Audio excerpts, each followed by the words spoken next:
Hello, people of the Krusty Pipes. I'm Mr. Spork, and these are Mr. Spork's Hands. I've been talking in the food forums, specifically the bread making forums, a lot about making your own daily bread. The stuff that you buy at the grocery store, $2.50 a loaf for making sandwiches and toast. If you're lucky, you get it for maybe $1 less for day old, but who really wants to eat day old bread? You can make this bread at home. It is incredibly simple. I'm telling you, anybody can make this, but it takes too much time. It's too involved. No, it's 6 minutes hands-on effort.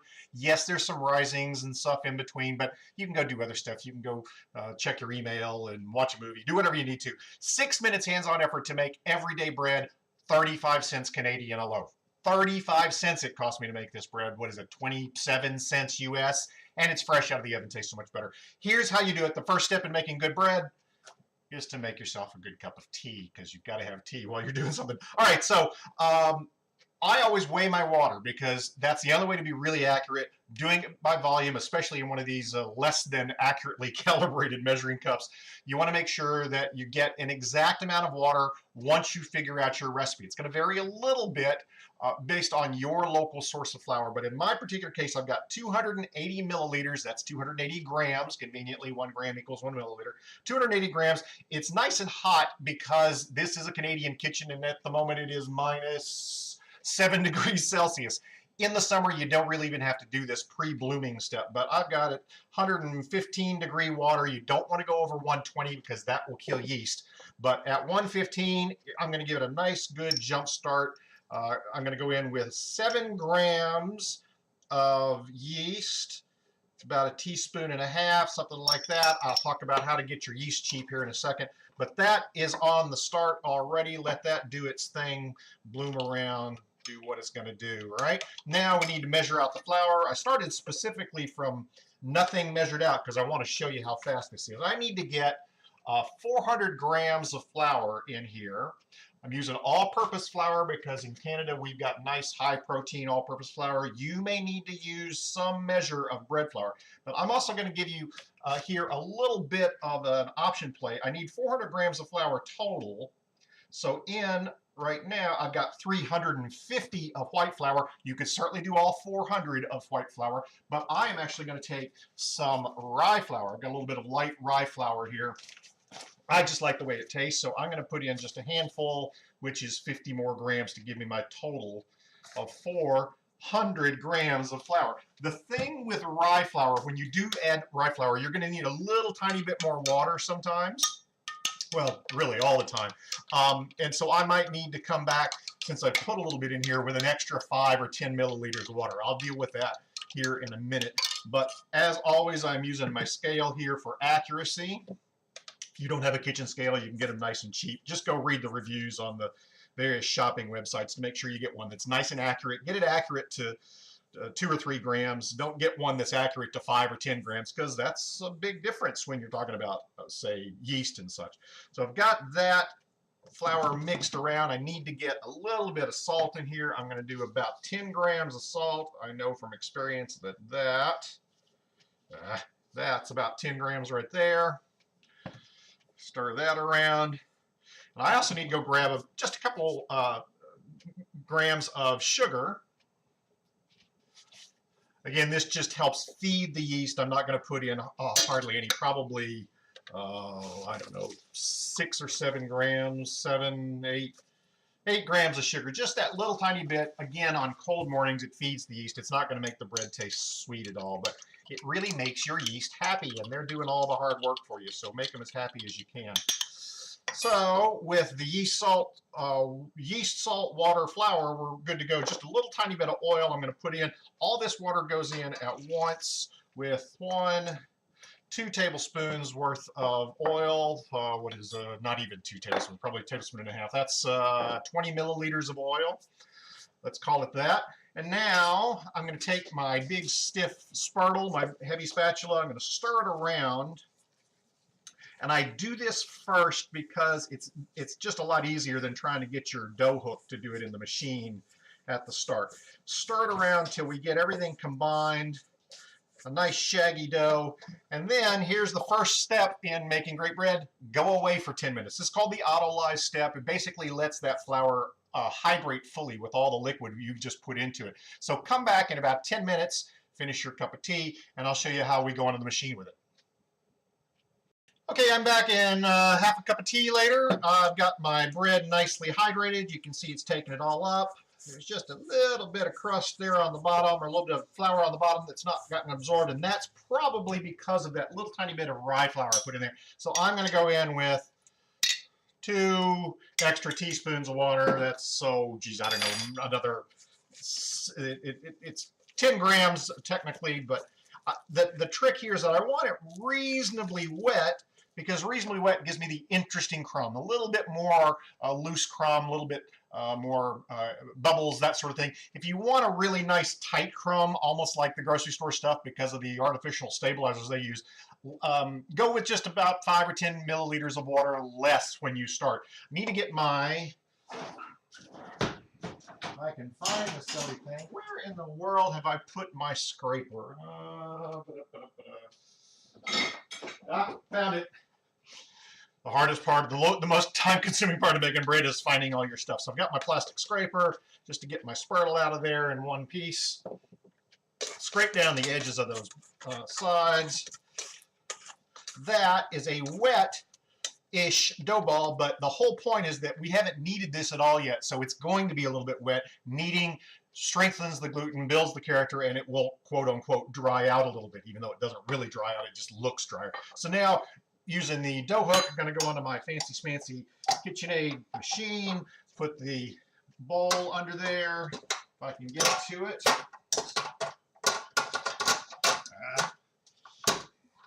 There we go. And now we are going to machine knead on a, let's call that a 4 setting. I'm going to machine knead for probably 6 minutes, maybe 7 minutes. You can actually over knead dough. It is possible, but you shouldn't have that trouble if you just let the machine do its work. I'll be back in 6 minutes, or probably the other half of a cup of tea. I'll show you what it looks like before we put it in the bowl to let it do its first rise.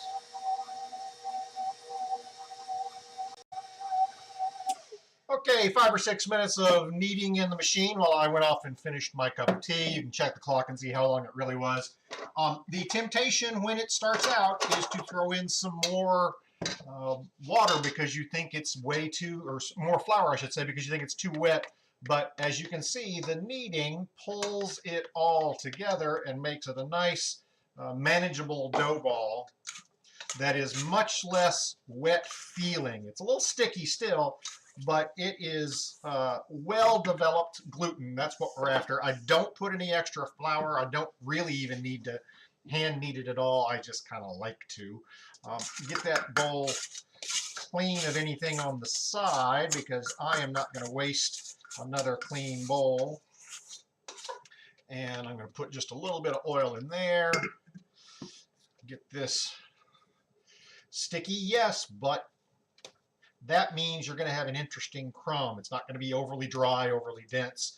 So that's a tight ball already. You don't really need to do anything to it. Roll it around to get it coated.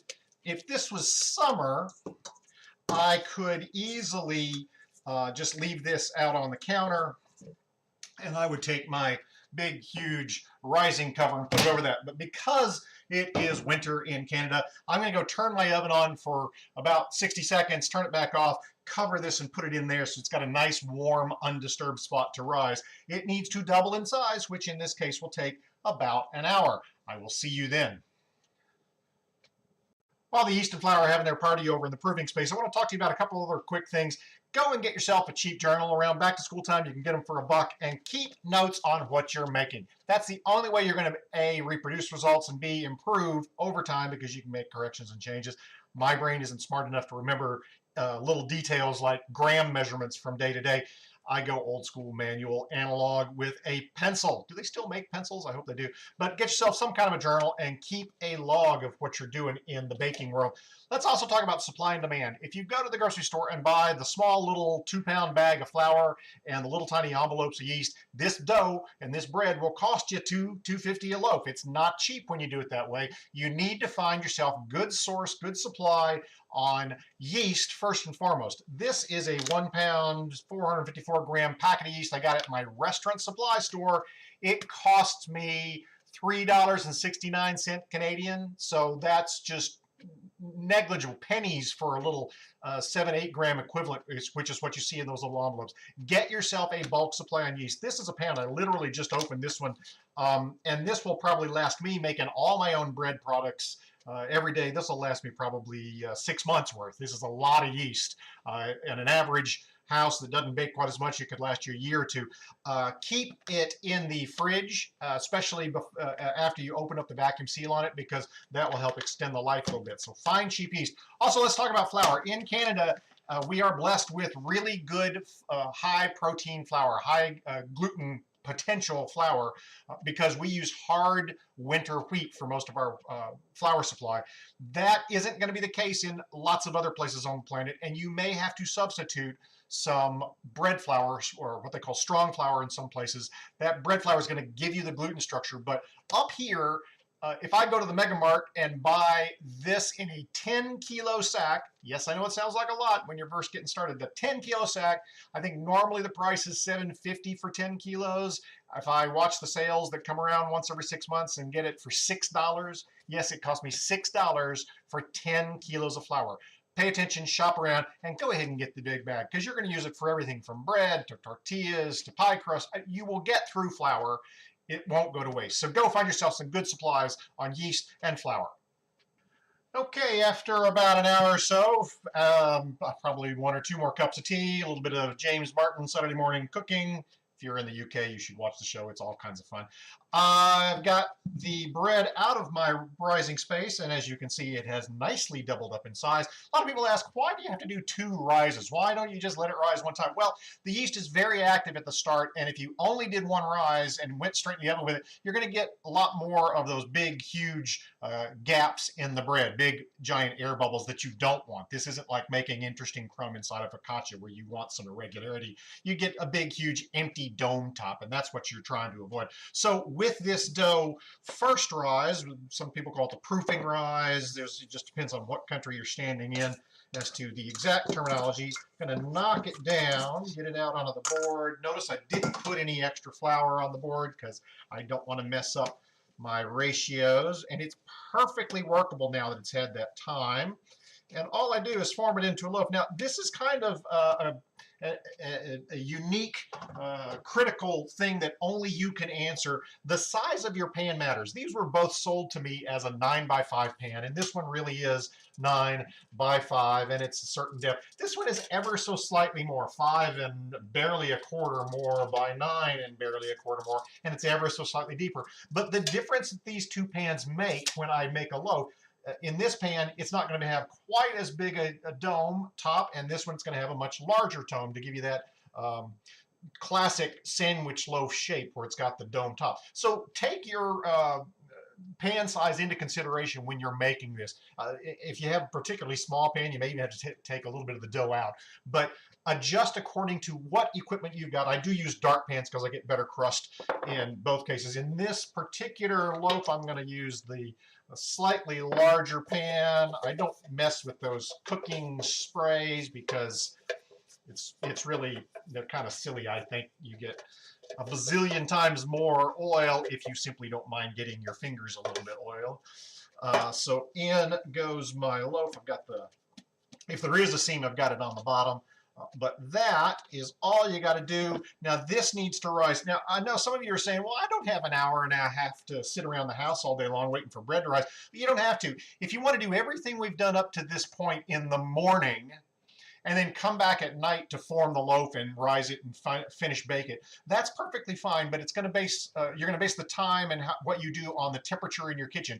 In my Canadian cold kitchen, I could just leave it out on the counter to do its first rise, and I wouldn't have any problem at all because it's nice and cool. In the summer, I'd have to go into the fridge with it, and if I'm going into the fridge, I want to make sure and put plastic cling film over the top, because remember, the fridge will dehydrate it a little bit over the course of the day. But if you are living in Mexico or Costa Rica, you're probably going to have to go into the fridge with it, no matter what time of year it is, just to slow that rise down, and that will be perfectly fine. You're not going to do any damage. Obviously, when you are ready to bake it, you want to get it out into a warmer spot so that it will proof and do its thing. Here is where I would, in the summer, absolutely use my big pan, my big cover, I should say, to let the proofing or the forming rise happen, because I don't want to put anything like cling film over the top. That would obviously trash that interesting dome, classic dome shape of the loaf. When I went to pull it off, you're going to rip out all that beautiful air that we've worked into it. So find yourself the appropriate place and the appropriate equipment to rise with. But this needs another hour, hour and a half, however long I feel like giving it, however long it takes for me to go finish watching James Martin on Saturday morning, to get that pillow up above the rim. That will be about an hour, and I'll show you what it looks like before we go into the oven with it. Hey, I want to give you just one more little quick tip. If your oven is busy and you can't use it as a proofing space, or if you're kind of on the cusp temperature-wise in your kitchen, what you can do is take a bowl of boiling hot water straight out of the kettle, put that in proximity of your bread rising, and cover it up. That will give you a nice warm environment that your yeast will absolutely love. They'll do a great job of rising that bread for you a second time around. Okay, we've had another hour of rise, and as you can see, it has done just that. A very good job of rising. Fill it up above the rim just like we want. If you're into shiny, pretty crusts like at the bakery, you can certainly make an egg wash. Take an egg with a couple tablespoons of water and then whisk it together and use your pastry brush and go over the top. You can do the same thing with oil or with butter, but really those are just aesthetics. They're not going to affect the flavor at all, so I don't usually bother, since I'm not trying to sell these loaves and I'm not trying to impress anybody but the cats.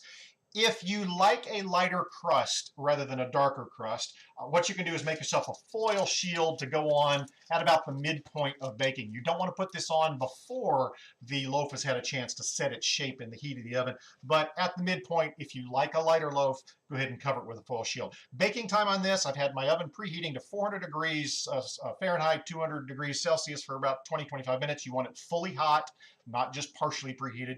I'm going to go in for 10 minutes, then I'm going to spin it front to back and cook for another 10 minutes. The spin is so that you get nice even heat. It won't be done at 20 minutes, but at that point is when I want to start checking the internal temperature. You can't ever really tell when bread is done based on a certain number of minutes on the clock. You really want to take an internal temperature, because that's the absolute guarantee that you've got it baked the right way. Take the temperature at the center of the loaf, not on the edge or at the corners where it's touching the pan potentially, and you're aiming for around 95 Celsius, 203 degrees Fahrenheit internal temperature at the center. That's when you know that your bread is done, as opposed to something on the clock. I'm going to go get this in the oven. I'll show you what it looks like after we've had a good long bake.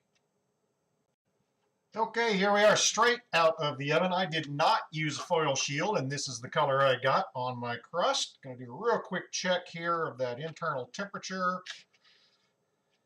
We're at 203, 204. That's exactly where I want it. This is the absolute hardest part of bread baking. I don't want to touch this until it's done. It's still baking on the inside, so I can't cut into it. I don't even want to take it out of the pan. I'm going to leave it in the pan for about 5 minutes, maybe 10. Then I'm going to turn it out onto this wire rack, and I'm going to let it cool all the way down. Don't cut into this yet. I'm going to go spend a few minutes trying to keep my butter urges at bay. I'll show you what the inside crumb looks like in just a bit.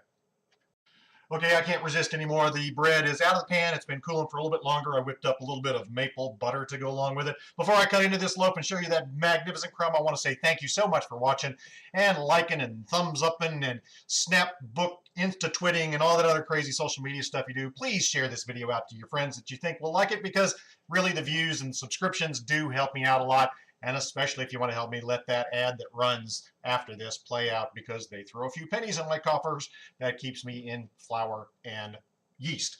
Okay, so let's take a look at this bread. I've got my trusty serrated knife.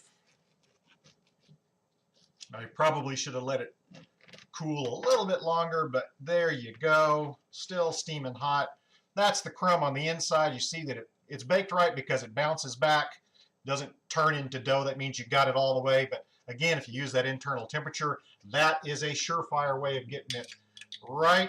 A little bit of this maple butter. Oh my Lord, I love fresh bread. You will love it too. You'll save some money. You know, hey, I know that it seems like it's only $1 or $2, but you multiply that by the number of times you buy it every week, and that's another $6, $7, $8 a week that you can spend on olives and cheese and good wine to go with your great bread. So please do try it at least once. The first time is going to take you an hour.